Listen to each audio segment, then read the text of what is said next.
Yeah, there's definitely been a couple little reports like that back and forth on that one. Most of them are pretty similar. It was a spy in the end, but the story up to it has been kind of mixed. Well, they can prepare for shield supers and someday shield slaves. Oh, guys, it is Looks like it's unpaused repairing. now. Yeah, it is repairing currently. It's ticking down. Geez. That's what I was talking about. Now this is repairing super fast, and if the blue side didn't come up with a plan to deal with this about half an hour ago, they're going to be SOL, and this thing's going to be saved. Yeah, there's no way they can get them there that quick. Yeah. There is a brand new batch of fighters coming up, but I'm not sure how far they are away from this Fingal. So what? I mean, basically, like at this point, I think if they want to keep it paused, they basically have to like, I don't want to say suicide, but they have to send in some subcaps right now to get damage and get that thing paused right away. I don't think we can get them on grid fast enough. Yeah, I think 7 minutes. Are your max fleets not even on grid anymore? No. Yeah, they would have to be in warp already, I think. I agree with that. If they're not in warp already, I think the thing is totally safe. Yeah, because I mean, you can't even launch drones or nothing, and that's like when I got logged back in, all the modules and stuff go offline. I mean, you just can't. You're not gonna be able to do anything. Like none of our like destroyers have undocked for 2 hours. They said they can't get undocked, so I don't see any way we can get DPS on it. All right, so a turn of events, very dramatic here. Once that thing starts ticking away to invulnerability status, doesn't matter how damaged it is, it will be invulnerable and saved. And that timer was held off for hours at about a little over 8 minutes. It is now under 8 minutes, so it is ticking down. The question is, do the Blues, do the Imperium have enough damage on the field to shut that timer off again? I don't see how. Like, I don't think we can get damage to the field quick enough in tie-dye. And there's still reports. As we were talking about before, like, you have to plan these things well in advance. So if about an hour ago they were saying, well, we're losing all of our fighters right now, do we want to make the call to bring the subcaps back in? They would have had to start that, that conversation at least half an hour ago, probably an hour ago, before getting things in motion. Like Aerith was mentioning, if they're not already in warp, I don't think they're going to make it in time. But that could also be part of the plan as well. It could just be like, hey, we've hemorrhaged so much, the game mechanics aren't letting us do what our initial game plan was. Let's scrap it. We'll do it again in a week, and we'll have more information and be better prepared for it. We'll have to figure out some way to reliably launch fighters. I'm not sure if we have a way yet. Solely at the expense of CCP at this point. Well, I think honestly, if you guys would have had your fighters on the Keepstar as it was just coming out of repair time, like those hero jackdaws, like just saved the day initially, right? But the reality is, like when I saw where the fighters were as it came out of reinforced mode, I was very much like, this isn't going to happen. There's no way those fighters are going to be able to make it up there. And even now, 2 hours into the battle, there's still a large contingent of fighters that just haven't managed to traverse the distance to get up there. And I think if you're ever in a position like this, you just have to be so ahead of the game and so ahead of the ball that you basically have to have that thing surrounded and fighters almost 3 hours before the timer, which is horrible because, well, like moving, I should say, probably towards the thing 3 hours before. But so that they roughly start getting exactly in range as it comes out. Yeah, which is not something you want to do. Honestly, I think you just need some dreads to be strategically placed around it. I mean, they're going to die. Oh yeah, suicide dreads but would have been obviously a definitely workable solution. Because just one dread will keep it paused, which is long enough. So you just have, let's say, 20 dreads siloing at different cardinal positions around it at different times, and it'll just stay paused as the fighters keep going. But I think Jared is right. If you can't put fighters out, you need dreads to do your damage. Like that's the only thing. Yeah, I would say I'm surprised that they have 75% of our DPS is now, but we can try it next time. Next time. What about right now? How are we going to get them there? Like it's going to repair? Yeah, it's going to be repaired. Yeah, and any dread, any dreads that jumped in right now would never load in time to. Basically, you would have to be jumping each new dread in before the previous dread is even dead, kind of thing.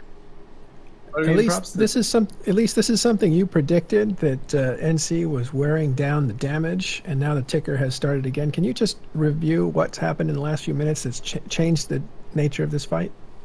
All right, so a little while ago, about 2 hours ago, NC made the call to bring in Titans to start killing off the subcaps, or at least from the Imperium side, or at least get them to reposition themselves. And they focused on killing Jackdaws and Macarials. The subcap fleets focused on the Jackdaws, the Titans focused on Macarials. And that forced both those fleets to either die or warp off to reposition. While this was happening, all of the super carriers and the carriers have been putting out their little fighters that kill other fighters, basically. And so as these Imperium, these blue fighters, go to apply all the damage to this Keepstar, which is a great tactic when there's not a awful lot of tie-dye, they just get slowly chipped away. And as Aerith has pointed out, from the attacker side, they can't put out any more because of there's just so much stuff going on right now. So over the course of the hours that have been gone by, that it's really only been about 30 minutes, the orange side, the defenders, were able to whittle away enough DPS to keep the cap from being hit. And when the cap is not hit, or rather when the minimum threshold isn't hit for damage on this little Keepstar, it repairs. And as it repairs, by the nature of how the game works, it repairs in real time, while the rest of the pilots are time dilated, so they're going 10% in their normal speed. And so from their perspective, the Keepstar is getting repaired in super fast hyper time. As you can see, it's going to be repaired in 1 minute. So even if the attackers decide right now, we're going to put everything we have on this, there's no way they'll even be able to lock the thing before it's completely repaired.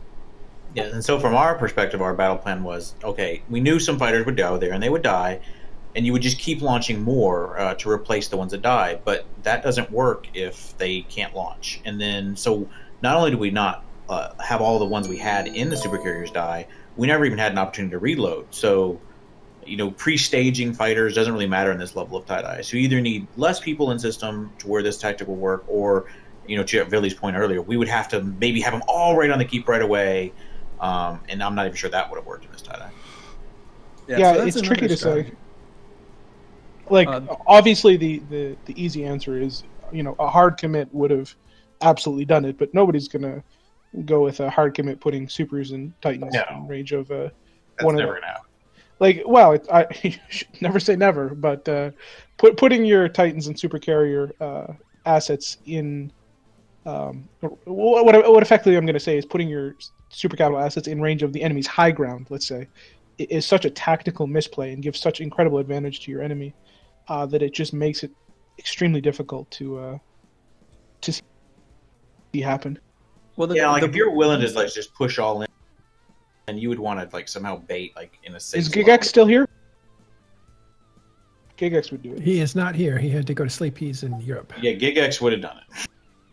Well, the thing is, strategically, the blue side, the Imperium, didn't even really want the Keepstar. Obviously, they would have taken it if the opportunity arose, and they made the best of the opportunities that they had with this fight. But their intention isn't to necessarily kill this thing, so they don't really have the incentive to go all in on this thing. There's not going to be the $1 million fight. Both sides. Can't interrupt you. It looks like the timer is done. Yeah, you're not going to go all in with 20 trillion worth of shit over a 300 bill Keepstar. No one's going to do that. That's dumb. It's not about the 20. The Keepstar is only 300 billion ISK. It's about the battle and the following, scenarios, right? Like, certainly, if you go all in on the Keepstar like that, you're going all in to win the super cap fight that's going to proceed from going all in, not to. Sure. But we're never going to win that if we take it on the keep, probably. Gentlemen, I don't know. Taking it on the Keepstar a second, and let me get in here a second and just update people who are watching. The Keepstar is now safe. This battle to destroy that Keepstar, the northern powers have defended it successfully. It is now safe, and now it's a matter of extracting your forces for the next round later on. Is it vulnerable or secure? It's secure currently for 4 days, 23 hours, so Saturday it comes out again. Ooh, good evening, boys and girls. I hear that we're having a fun evening tonight. Welcome, Mittani, who is the leader of the Imperium. That is the blue side on the screen. How's it going, Mittani? Pretty good. We're a little bit disappointed about not being able to reload any of our fighters, which was sort of our entire plan. We had all of our logistics guys here with thousands of fighters bought up, ready to just send wave after wave, and they just wouldn't load to the tie-dye, I guess, or something.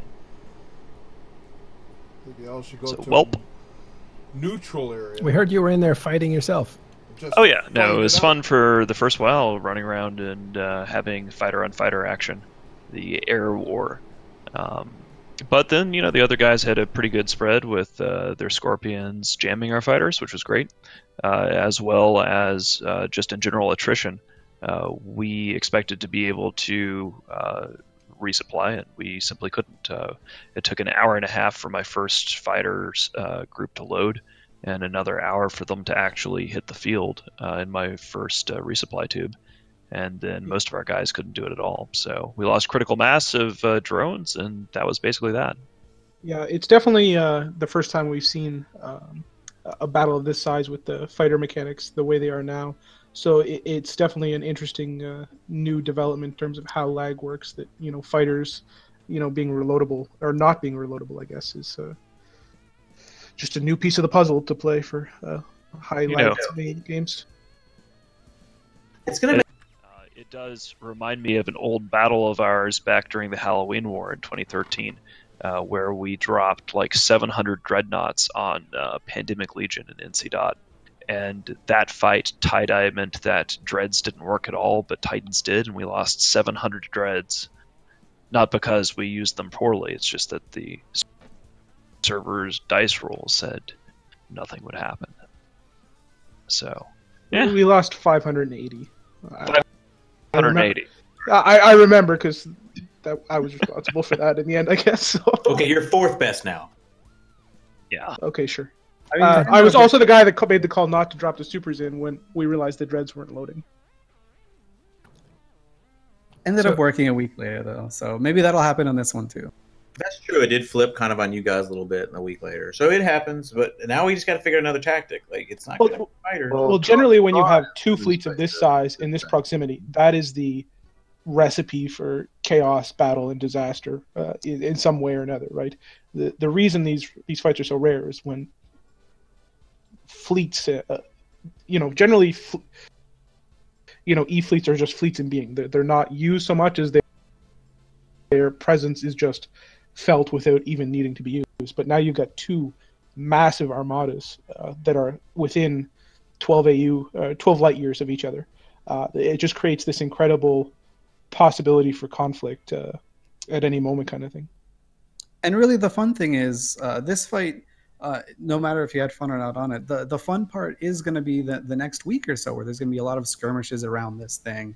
There's going to be groups of like 12 to 50 dudes just fighting and trying to get control over the system at times so they can do different strategic things. And, eventually it's going to build up to something this big again or a little bit smaller. But a lot of the pilots are going to have most of their fun in the build up to these fights rather than the fights themselves.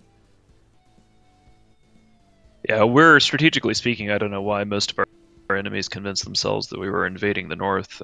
We said on the Meta Show the other day that Asher had written a post talking about exactly what we're doing. We got bored and we wanted to test what we could do on a Keepstar because nobody's killed one before. And this one is a strategic dangler. It's sort of hanging out to the south, so it's relatively easy for us to go after it. But it's a really fun place as well because it's not in your backyard. It's close by. It's not in Horde's backyard. It's close by for them. So it's advantageous to flight in this little cloud ring area. It's always been kind of a little fun idea that big alliances have had to just have big fights over this essentially poor area of space that has nothing to offer.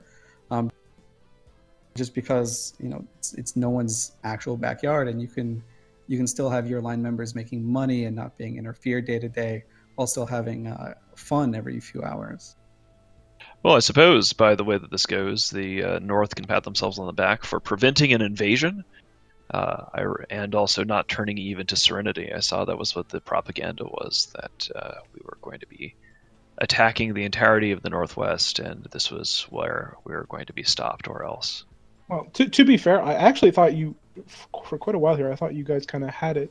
I didn't realize the fighter mechanic, the tubes mechanic would Oh yeah, kind no, of screw you guys as hard as it did. But at the early stages there, when it was at 80-70%, it seemed very unlikely that they would be able to prevent you from killing the Keepstar, in which case this could have went so many different interesting ways with, the Super and Titan fleet sitting there.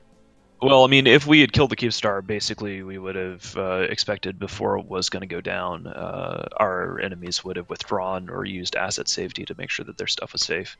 And, some stuff would have blown up, mainly disconnects or random things like the spy lighting the Sino and losing 4 Nixes. Like, there's definitely going to be a lot of collateral damage around this fight. But if we had killed the Keepstar, I mean, we got it down to like 2.5 minutes a tick. But that's really where the fighter resupply issue kicked in, because that first wave took, I think, almost 3 to 3.5 hours of real time.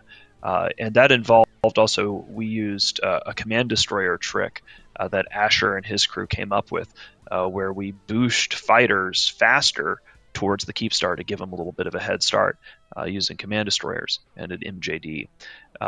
But even taking that into account, once that first wave hit, we did a lot of damage. The Keepstar was doing great, but because there was no ability to do any reinforcement or resupply, because the game simply wouldn't allow us to do it, then it was just going to be a matter of time. I am sympathetic to CCP, though. I mean, this is a huge fucking thing, so they didn't really... I don't think they have any way of knowing what's going to blow up on their system once things start getting hot and heavy. Well, there are very few fights at this scale.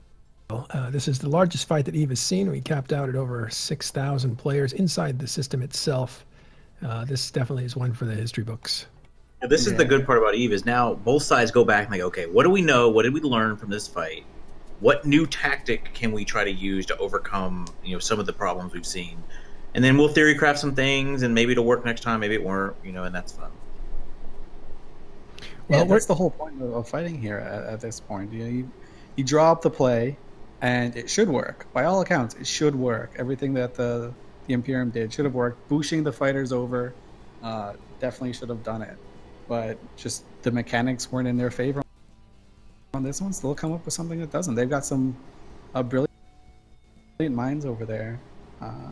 I know Asher's probably sitting down right now trying to come up with exactly how many dreads he has to put at the exact right angles to get them in. I mean, I'm worried because we're going to have to mine for 3 or possibly 4 hours to replace all this. So. I don't know. I want to try Sort's thing. Like, Sort was really on it about this at dinners, where you put like the long-range Titans just in range, and then you have like Faxes just out of range of the keep, and you try to kind of do that, keep the healers just outside. He was a proponent of that. It sounds cool, but it sounds a lot more dangerous too. It sounds like a WoW raid. What are you talking about? Sort was just more committal, isn't it? LR Titans like just inside of the range. So like what Triumvirate did to reinforce the solar Keepstars. So let me ask you, there was some I don't know if it's conflict, but some things about Pro God Legend releasing a giant rant, I guess, against Mittani and the organization Imperium. That went on to Reddit. It got a lot of views, over 1 million. That got him called on by Canada. So he did a live interview. And that led Aerith to say that there was going to be repercussions, I guess. And so the question is out there is, what's next for Imperium? Well, as everybody knows, we're invading the North. At least that's what I read. No, the joke is, I'm not sure what we're going to do next. If Aerith has declared war on Test while we're here, certainly Pro God Legend showing their hostilities is something that I'll not be too happy with. I mean, it seemed like Test was going to be helping us out in this fight, and then Pro God Legend pops up. And I am getting sick of sort of the song and dance routine of talking to Villy about things and working things out, and then Pro God Legend pops up and says, oh, Test is going to do something else. And it's not really wise to air our dirty laundry here, but obviously Pro God Legend wanted us to have everybody expend as much blood and treasure as they could while he himself was in some other area. And we'll just have to go back to Delve and take stock of our relationships. Consistency and reliability are very important in the Imperium. We have long-term diplomatic relationships, and when people promise they're going to do something and they don't deliver, or God forbid they're false friends, they say they're going to do one thing, then they do another, or they stab you in the back, or they try to get a hate mob going against you. It's just something that we have to take into account. I mean, in the past, PL has taken a contract to destroy one of ProGod's actual former alliance we destroyed. I seem to remember paying PL to destroy one of ProGod's former alliances. Yeah, actually, I mean, that was one of the reasons why ProGod doesn't like me, is because I hired PL to kill Nulli Secunda, and they did. But I mean, certainly I think that after what ProGod did, it was a little weird to see him hyping this battle as a big, like, Mittani related thing, because I've been kind of in the background lately, focused on, like, personal life stuff. And ProGod, like, the first paragraph of that was like one big Mittani rant. So certainly I'm not going to bend over backwards, like if PL and NC decide that they're going to go harvest test, which is sort of what PL's default state is. I'm not going to really be all eager to help out against that. Certainly that has changed. I have my delicate feelings are hurt, and I'm going to go cry in a corner. And well, this may spell trouble for Providence, because maybe their only hope against PLNC invasion was being supported by Test, which was going to happen, and the possibility of the Imperium also supporting them. Yeah. I mean, you go. Also, I'd probably better take off here, guys. I need to make sure that we can extract properly. But thanks for having me, and I hope everybody enjoyed the fight as much as CCB would let us. And Matterall, thank you for bringing up the potential strategic implications of ProGod Legends' little love letter. Well, it's not something I want to push, but it was mentioned here, and people keep asking about it, so I thought I'd just get everything out and let you guys handle it. Awesome. Let's see how we handle the fort that was permission given when, like, there wasn't. I have no doubt you believe that, Billy. All right, let me say thank you. The one that's been up for a month. Let me say thank you to Mittani for being here. I personally dropped. Hold on a second, guys. Hold on. Let me just say goodbye to Mittani so he can make his exit, and then we can continue to talk for a little bit while we wrap up the show. Thanks again, Mittani. Thanks, guys.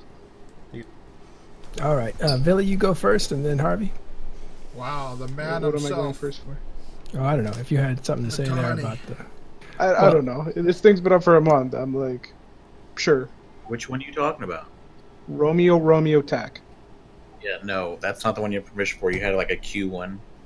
Like, I've talked to Ron about it. Yes, we had one in QTAC-U, and we have one in RR TAC. Yeah, the RR TAC, no. Okay. All right, well, I'm sure that'll get worked out with diplomats, or not worked out, and then the military will get involved. Something will happen, but... Or, as Asher calls them, the fun police. Do you want to, like, wrap up? We are seeing the end of this, and let's just do a quick summary of what happened today. Again, this was live coverage of the NTAC 4 RP2 Keepstar that belonged to Horde. It was a final timer. The final timer ticked away to invulnerability status. It was damaged to 60% around there, but because it hit invulnerability, it is now safe for 5 days, and that calls this fight off. So the Northern forces have defended successfully the Keepstar, and there may be a fight again in the future, but this fight is over, and people are now extracting their forces. Yeah, this will be a nice fight. I think it's not a bad result, because, if you want to kill a Keepstar, this just kind of proves you can't do it. It seems like, it's pretty hard to do it in a sort of semi-committal way, where you're just using the fighters, to remotely do it. It seems like you need more than just trebuchets to capture a castle or destroy a castle, I guess. At this level of population, yeah. Like, if you're doing it with, like, 2,000 dudes, then you're fine.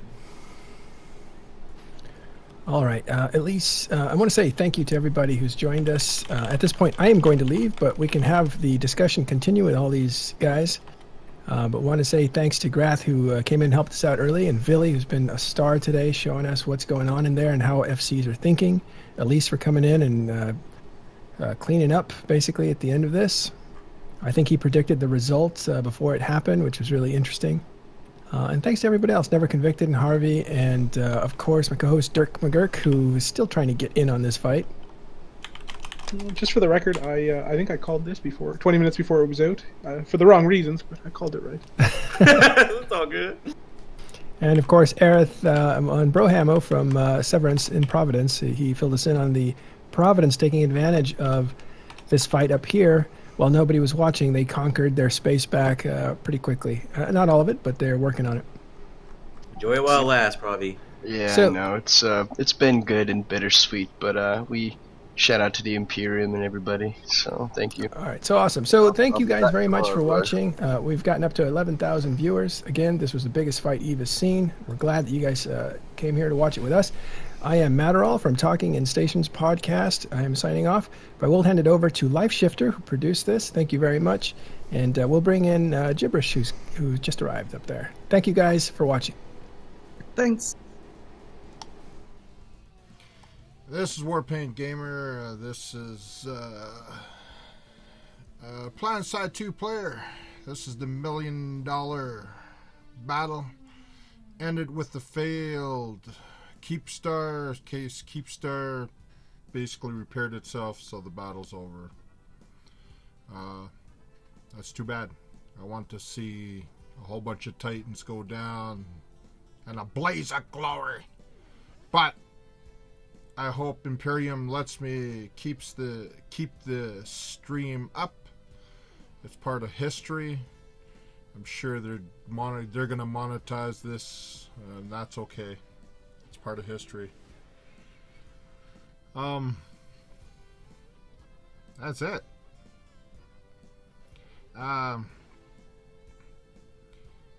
Maybe in the future, Warpaint Gamer will sell a painting for multi-millions of dollars, since it's $1 per second. And then Warpaint Gamer is gonna buy 1,000 Titans. And then I'll go to the lowest underdog. And I'm gonna have 1,000 Titans. And I'll send one Titan to every single faction and say, you destroy this Titan, and I will take you out.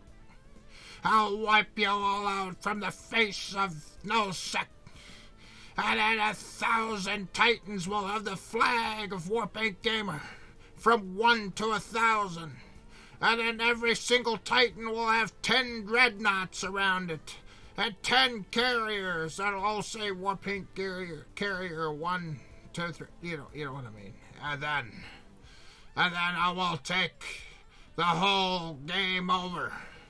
And then I'll say, remember when I was a young type of player and even I had that one little $10 ship, and then one of you guys, when I went into this wrong area, and then one of you guys said, give me some ISK or we'll blow you up. And I said, one day, I swear to you, you blow me up, and one day I'll come back with 1,000 Titans.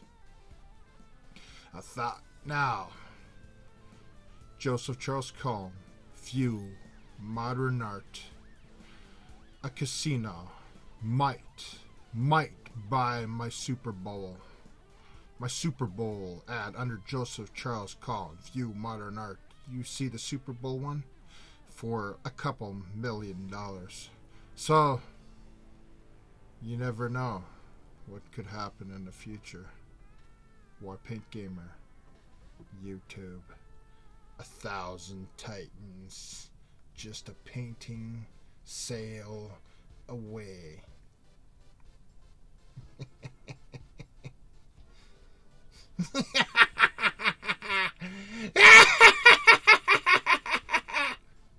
Maybe.